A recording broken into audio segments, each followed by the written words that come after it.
박현경 기자의 인사이드 아메리카. 네, 요즘 젊은 분들이 혹시 이 사실을 알고 계신 줄 모르겠습니다. 미국에서 예전에는 금주법이 있었습니다. 술을 못 먹게 하는 법. 그게 제정이 된 지 곧 이제 100년이 되는데요. 자, 박현경 기자. 네, 안녕하십니까. 금주법 시대가 처음 시작된 게 꼭 100주년을 맞이하게 됐습니다. 네, 그렇습니다. 금주법 시대는 1920년 1월 17일부터 시작돼서 네. 오는 17일이면 꼭 100년이 됩니다. 금주법 시대는 그러니까 1920년 1월 17일부터 1933년 12월까지였는데요. 지금은 실패한 법 시행으로 평가되고 있습니다. 왜냐하면 당시 불법 음주가 성행했으니까요. 네. 하지만 지금까지도 꽤 흥미로운 몇 가지가 계속해서 이어져 내려오고 있고요. AP통신은 어제 금주법이 제정된 지 100년이 지난 지금까지도 그 유산이 여전히 남아있다고 전했습니다. 100주년을 맞는 날이 1월 17일이라고 하셨는데 불금이잖아요. 금요일이에요. 큰일 났네요. 근데 그 당시에 그 금주법이라는 게 어떻게 시행이 되게 된 거예요? 네, 이 금주법 시대의 배경에는 전쟁이 있었습니다. 제1차 세계대전을 통해서 여성의 권리가 급격히 신장한 사실과 밀접한 관계가 있는데요. 전쟁 중에 수많은 여성들이 후방 지원이란 명목으로 산업 현장에 투입됐고요. 정부는 여성들의 자발적인 협조가 절실했던 만큼 여성들의 요구를 소홀히 할 수가 없었습니다. 네. 근데 여성들 중에 이 주정뱅이 남편들로 고통받던 여성들이 이때 목소리를 낸 겁니다. 아니 그 당시에도 주정뱅이들이 있었어요? 네. 아니, 뭐 어느 때가 없겠습니까? 로마 시대 때도 있었는데. 네, 이 여성들은 전쟁이 일어나는 동안 금주법을 들이밀었고요. 의회는 서둘러서 이를 통과시키고 말았습니다. 그렇게 알코올의 제조, 운반, 판매가 일절 금지돼 버렸습니다. 네. 그런데 이제 전쟁이 끝난 후에도 이 금주법으로 여성 권리가 향상이 됐다, 이런 이제 얘기도 나오고 있단 말이에요. 네, 전쟁 중에 한껏 높아졌던 여성들의 목소리는 전후에도 이어졌습니다.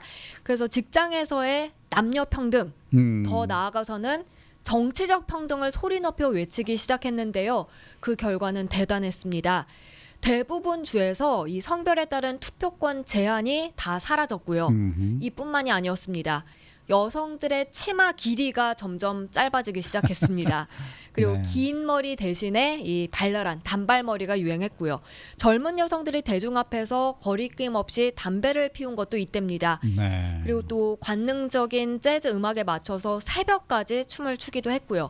그래서 이 도덕적인 금주법이 시행되는 한편으로 여성들의 자유분방한 몸짓이 도심의 권리를 활보하는 좀 아이러니한 그런 현상이 벌어졌다는 평가입니다. 어찌 보면 그때 시작됐던 게 지금 현대 사회까지 내려오고 있다 이렇게 봐도 무방하겠어요. 네, 그렇습니다. 지금 사실 보면 뭐 남녀 평등해서 정치 참여는 당초 금주법 시대에 기대했던 게 아닌데요. 지금까지도 자연스럽게 내려오고 있죠. 네, 네. 100년이 지난 지금까지도 말이죠. 그리고 또 여성들의 치마 길이며 머리 스타일 모두 마찬가지입니다. 예전 사진 보면 예전에 치마가 더 짧았어요. 요즘보다. 네. 그러니까 금주법이 시행이 되면서 여성들의 권리가 훨씬 더 향상이 됐다라는 이제 그런 얘기인데, 맞습니다. 그런가 하면 또 이 금주법과 이민도 또 관련이 있는 것 같아요. 이민. 맞습니다. 이 금주법 밑에는 반이민 정서가 깔려 있었습니다. 네. 금주법 시행 직전까지 이민자들 수가 최고치를 기록했다고 해요. 그런데 중산층, 백인, 개신교도들은 이민자들을 좋게 바라보지 않았습니다. 네. 정치적으로 그리고 사회적으로도 위험할 수 있다고 여긴 겁니다. 이민자들 중에서도 술집에서 일하는 이민자가 주요 타겟이 됐는데요. 정당이 주로 그때 이제 술집 사장들에 의해 운영됐다고 해요. 그러니까 이들이 이민자들의 영향을 받아서 정치 부패, 급변하는 사회 가치, 또 진보화된 이민자들에 대한 우려의 목소리가 높아졌고요. 그러면서 이제 금주법이 시행됐는데 일부 반이민 정서는 여전하다는 평가입니다. 네. 근데 어쨌든 간에 말도 많고 탈도 많았던 금주법 시행은 실패를 했잖아요. 네, 금주법이 시행됐지만 몰래 술을 찾는 주민들이 많아졌습니다. 아마 밀주라고 해서 집에서 술 빚는 분들도 계셨을 아, 거예요. 그 굉장히 당시에. 있죠. 네. 그래요. 네. 그럼 뭐 저 시카고의 갱, 네. 알카폰 이런 애가 등장한 게 바로 이때 아닙니까? 맞습니다. 아, 네, 네네. 밀주 팔아서 돈 번 사람들인데요, 뭐. 네. 케네디 대통령 집안도 원래 밀주 팔아서 돈을 많이 벌었다고 그런 얘기가 있잖아요. 네. 그렇군요. 음. 이때 술 가격이 치솟았고요. 말도 네. 못하게 네, 비싸졌다고 그리고 그러더라고요. 주류 소비자를 찾아서 시카고를 중심으로 하는 음. 전국적 규모의 지하 밀주 조직들이 활개를 쳤습니다. 미국인들이 금주법이라는 숭고한 실험의 헛됨을 깨닫는 데 걸린 23년 동안 지금 말씀하신 그 밤의 제왕이라고 불리는 네네. 알 카포네는 엄청난 부를 축적했고요.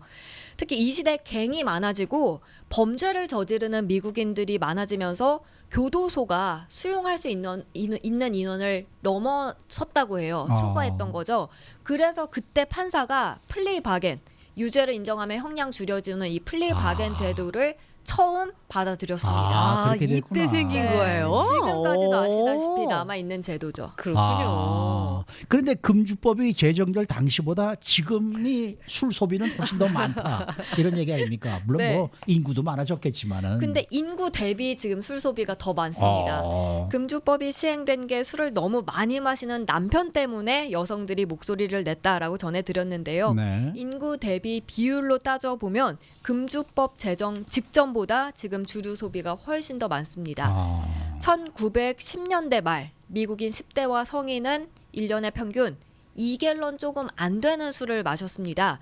근데 지금은 이게 평균 2.3갤런으로 늘어났습니다. 허. 거의 500잔에 가까운 양이고요. 네. 일주일에 9잔에 해당합니다. 그래도 이게 1970년대와 1980년대와 비교하면 줄어든 수준입니다. 이때는 미국인 한 사람당 1년에 평균 2.75갤런을 마셨습니다. 네. 자, 새해 레졸루션으로 금주. 그래서 그 드라이 제뉴어리 하시는 분들 많이 계시잖아요. 이제 네. 벌써 1월도 뭐 중반이나 다 지나갔는데 아직까지 결심을 계속해서 유지하고 계신 분들 또는 나는 작심 3일 만에 끝났다. 예, 뭐 시무식 끝나고 나서 또 동료들하고 가서 술 마셨다. 이런 분들이 네. 다시 한번 금주를 시도할 수 있게끔 어떤 팁을 주신다면 어떤 것들이 있을까요? 네, 저는 사실 술을 잘 안 마셔서 네. 이게 술 참는 게 얼마나 어려운지 잘 상상이 안 가는데 좀 다른 재미난 걸 보고 경험한다면 이게 쉬워질 수 있을지 모르겠습니다. 남가주에서 술을 마시지 않고 할 수 있는 것 7가지를 LA 타임스가 전한 게 있는데요. 첫 번째는 전 세계적으로 유명한 요가와 명상 수업을 듣는 겁니다. LA에는 전 세계 최고로 꼽히는 요가와 명상 수업들이 많은데 굳이 이걸 뭐 멤버십 가입할 게 아니라 여기서 진행하는 특별 행사에 한번 참석해 보는 것 좋을 듯 싶습니다. 네. LA 타임스에선 웨스트 홀리우드에 위치한 언플러그나 영적 이 전문가를 게스트로 초대해서 하는 강연, 또 한인타운의 인근에 있는 라브레아 에베뉴, 스튜디오 시티에 위치한 댄 메디테이션 명상 스튜디오 찾아가 보라고 했고요. 그리고 또 완더러스트 헐리우드 밴더 같은 곳에서 이 열리는 요가, 강연, 푸드 페스티벌 같은 행사에 가보라고 했습니다. 네. 파티 좋아하는 사람들을 위한 장소도 추천이 됐다면서요. 네, 댄스 파티가 열리는 곳인데요. 데이브레이커, 언리시 같은 곳에선 아침에 이 댄스 파티가 열린다고 합니다. 오. 술 없이 그냥 음악과 춤을 즐길 수 있는 곳입니다. 또 저녁에 노을 바라보면서 춤 파티 즐기길 원한다면 베니스에 있는 웨이브 사일런 디스코도 좋습니다. 그렇군요. 댄스 파티 그러다가 지금 박경규 기자가 댄스 파티 그러니까 좀 이상하게 들려요. 근데 좀 그런 분들 계시잖아요. 나는 술 없이는 아무것도 못하겠다. 그래도 알코올 좀 흉내라도 나는 음료수라도 마시면서 네. 예, 어떤 시간을 보내고 싶다. 이런 분들을 위한 건 없습니까? 있습니다. 요즘에 이 막테일이라고 그 네. 알코올이 안 들어간 칵테일 판매가 늘어나고 있는데요. 무알콜 칵테일. 네, LA에 본사를 둔 시드립 드링크 비롯해서 미멘토 허벌 토닉, 킨 유포릭스 같은 게 있고요. 네. 또 베니스 지역에 부스처스 도터 같은 곳, 헐리우드의 더 레지던시, 라 피어 호텔 등에 가도 막테일 맛볼 수 있습니다. 그렇군요. 네. 근데 이 좋아하는 술을 참는 시간에 좀 뜻깊은 걸 배워보는 방법 이런 것도 또 있지 않겠습니까? 네, 이벤트 브라이트, 또 미덥 같은 곳에서 클래스, 이벤트 같은 거 찾아가 보면 배울 수 있는 기회 많고요. 또 이 테드 강연 같은 것 하는 곳도 있습니다. Talk Nearby to Me, 이 베벌리힐스 크로스 캠퍼스에서 2주에 한 번씩 이런 테드 같은 강연을 펼칩니다. 얼마나 술 마실 구실을 찾아대면 이렇게 금주할 수 있는 방법이 여러 가지가 나왔을까 싶기도 한데 네. 이 밖에 또 우리가 가볼 만한 데도 있을까요? 술 마시는 거 대신. 네, LA의 멋진 풍경 자랑하는 이 트레일 많잖아요. 네. 이런 걸 함께하는 클럽도 많고요. 뭐 한인 커뮤니티에도 걷기, 등산 관련 친목 모임이 꽤 많은데요. 함께 트레일 걸어보는 것도 좋겠고요. 그리고 뭐 코미디 쇼 같은 것도 한번 가보고 유기농 마켓이죠. 에어원에서 밤 늦게 하는 쇼핑 같은 그런 새로운 경험 해볼 것도 추천되고 있습니다. 마지막으로 남가주에 가보지 못한 관광 명소들 생각보다 많을 수 있으니까요. 네. 여기 살지만 가보지 못했던 곳 찾아서 관광하는 것도 추천됩니다. 네. 아, 금주법 시대에 안 사는 것만 해도 다행입니다. 예전에 한국에서 말입니다. 요즘은 뭐 어디 누구나 이 술을 만들 수 있지만은 예전에는 그 양조장 외에는 술을 못 만들게 했던 적이 있었죠. 개인 집에서는 술을 못 만들었었어요. 그러니까 이제 친구네 집에 가면은 이제 집에서 이렇게 담그는 약주 같은 게 있었거든요. 네. 그게 좀 독해요. 그러면 이제 그걸 얻어 마시고 취해가지고 아. 비틀비틀대던 그런 기억이 나고 그러는데 아, 사람이 이렇게 뭘 못하게 하면은 더 먹고 더 하고 싶고 싶은 거죠. 더 하고 싶게 되는 게 그 사람 네. 심리 아니겠습니까? 네. 네, 이 미국의 아마 금주법이 그런 의미에서 좀 아까도 말씀하셨습니다만은 실패한 법이다라고 얘기를 하셨는데 아마 실패한 법 넘버 원이 바로 이게 아닐까 생각이 들어요. 네. 네, 수고 많으셨습니다. 네, 고맙습니다. 박현경 기자였습니다.